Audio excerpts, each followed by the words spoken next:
Hi Anu, welcome to Network Capital. We are here to learn more about your leadership journey. Could you tell us what do you do today and how you got here? Hi, thanks for the welcome. I'm Acharya. I'm the founder and CEO of Mapmygenome.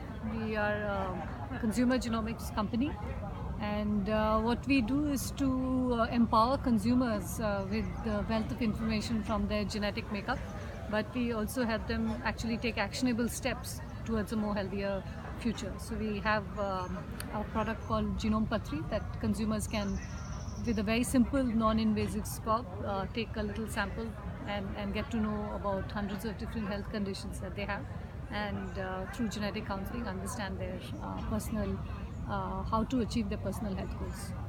And how long have you been running it? So Mapmygenome is about 4.5 years old, but I've been in the genomic space and an entrepreneur for about 17 years. My first company was called Awesome Biosolutions, which I started in the year 2000. Okay, so what prompted you to start this idea? What was the key insight to work on Mapmygenome? So I had been a genomics entrepreneur for a long time. We had the largest genomic services company worldwide. And amongst the services that we did, one of them was a database from a company that we had acquired in the United States.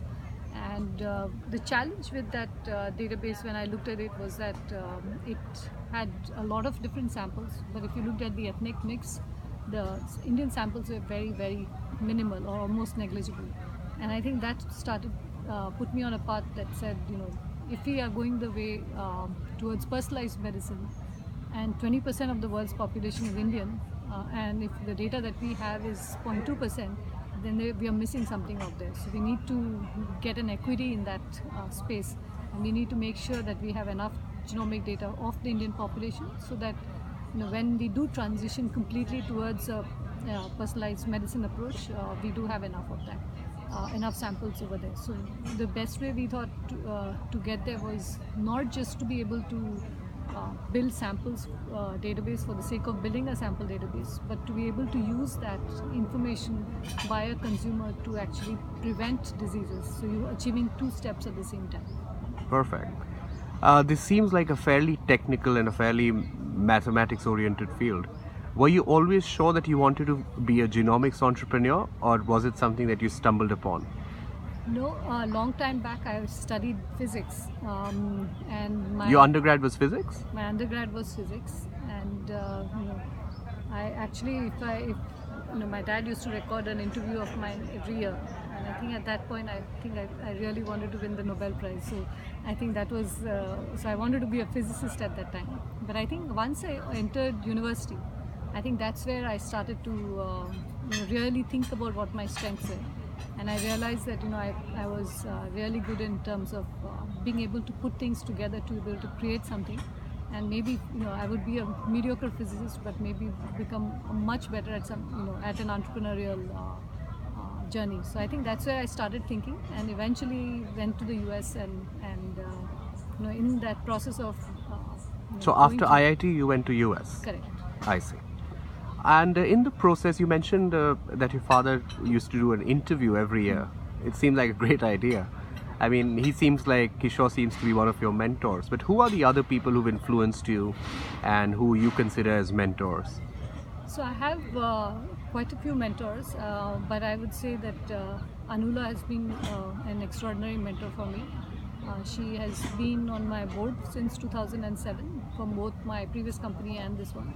But it's not just as a board member. I think you also develop a different kind of relationship when someone knows you for that long, and you have mutual respect for each other. So she has been one. I also have the other two members on my board right now, who are both independent directors as well, Mr. Gopal Krishnan and Arjun Malhotra, who have been extraordinarily helpful in the journey at Mapmygenome. So I would consider that. My husband has been, I wouldn't say a mentor, but I think we bounce off ideas of each other. So thought partner. When you go out in the market and look for talent, who do you like to hire, and do you find it an easy supply in the market today?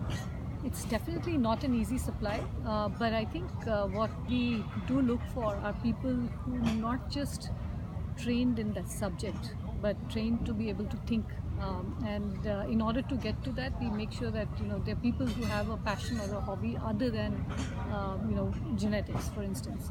While it's important to have gain domain expertise in the area that you will ultimately be doing, I think it's more important that you can adapt to a new environment. So we look at people who can either, who are good at singing, who can be good at dancing, could be poets, who could be something else.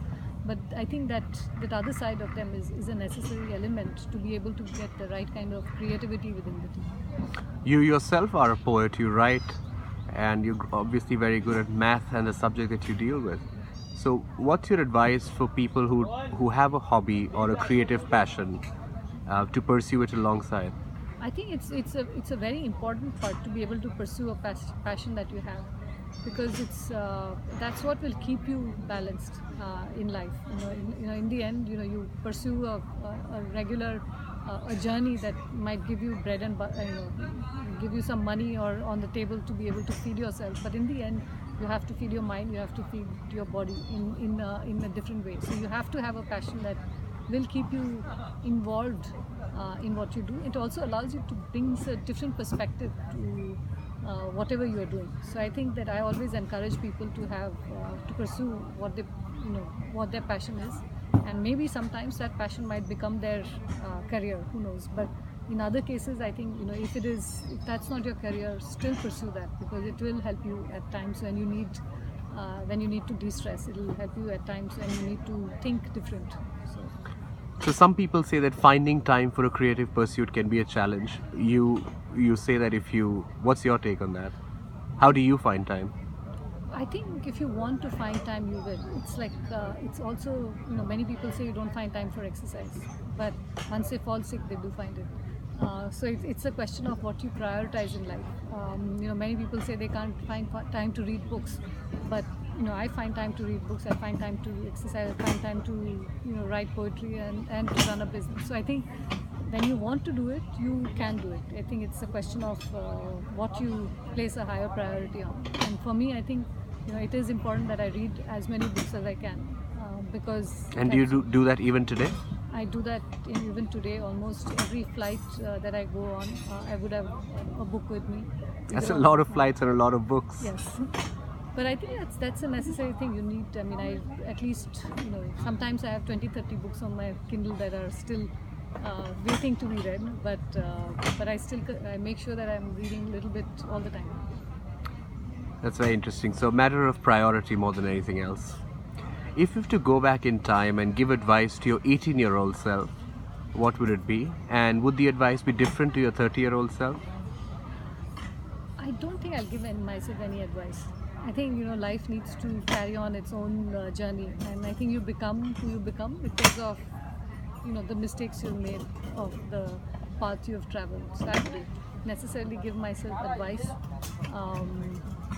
So you'd rather not change the course? No, I don't think, and I don't even give advice to my 17-year-old daughter or to my 11-year-old. So I think it is in the end. I think advice is usually not well taken. So I wouldn't.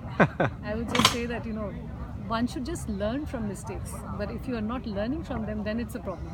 Understood. But it's important to make them. Understood. Understood. The theme of the Global Entrepreneurship Summit is women first, prosperity for all. What's your take on what more can organizations, startups, and larger companies do to make sure that the workplace is equitable and has adequate representation at all levels for women? And if you could give some examples from your company, that will be great as well. Sure. So I think the first step in any, whether it is in society or in an organization, is to acknowledge that there are biases that might come in, even if we are not aware of them. Right? So a lot of times, when we say that we can't find women or we can't get to where we want to go, is because of some inherent biases that lie within our system. So we need to recognize that, and I think that's why I like what GS has done, because for a change, it's like 52% participation from women. It's not an all-women conference, which would have made it a disaster, I think. So it's good to have that balance. But the second thing is to be able to, once you recognize that there are biases, to be able to change that accordingly. So for instance, I think we had the other way around. Because I'm a woman, I think I naturally attract more women to come and work with the company. So in the beginning, we had 80% women in our company, 80 to 85%. And At all levels? At all levels, and starting from the board. Right? On the board, we had 60% women. Now we have 50% women. In the company also, we started with 80% women, and now we are slowly moving to about 50-60%. So about 60% women, 40% men.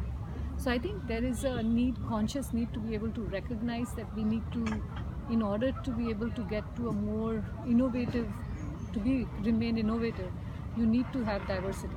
And whether it is, if you make it all women or all men, then I think there is a problem. So we need to make sure that we can make it as equitable as possible. So if you have, now that you have 50-50, I think it's a good balance, right? So if you're 60-40 or 50-50 or almost that. But if you don't do that, if you don't recognize that, then I think it tends to go the way that a lot of organizations today will tell that they will mark diversity for the sake of getting someone in. So you see in a lot of conferences, there is usually you want to get diversity in, so you get one person who represents that diversity. I don't think that's a good enough solution. We need to make sure that it becomes part of the DNA of the organization. So you recognize that you are not doing it for ticking a box in the diversity checkbox, but you are doing it because the outcomes are going to be better. That you're going to see a more better outcome or financial returns. You're going to see a better outcome in terms of your creativity of the team, and therefore you're doing it. And I think once we start to recognize that, I think companies will start to find automatically that balance within their own organizations. This has been such a pleasure speaking to you, Anu. Any parting advice for entrepreneurs, women and men who's starting out? Any bit of nugget, although you've given quite a few in this interview. I think the most important thing I feel is that when you look at any entrepreneur's journey, and especially of women, you find that most of the conditioning has happened at home. So I would say that one thing, if we can change the world, it has to start at home, and it has to start with our own families and what we do with our own children. And if we can do that, if we can educate our sons and daughters on how confident they can be in terms of getting out there in the entrepreneurial world, I think we would have done that. The second is to make sure that they continue at it, because it doesn't happen in one day. So if you are wanting to be an entrepreneur, you have to realize it's going to be a rough journey, but it's worth it. Sometimes roller coasters, for those who enjoy roller coasters like I do, I think it's a totally worth journey in the end. Great. Thank you so much, Anu. We really appreciate it. Thank you. Thank you.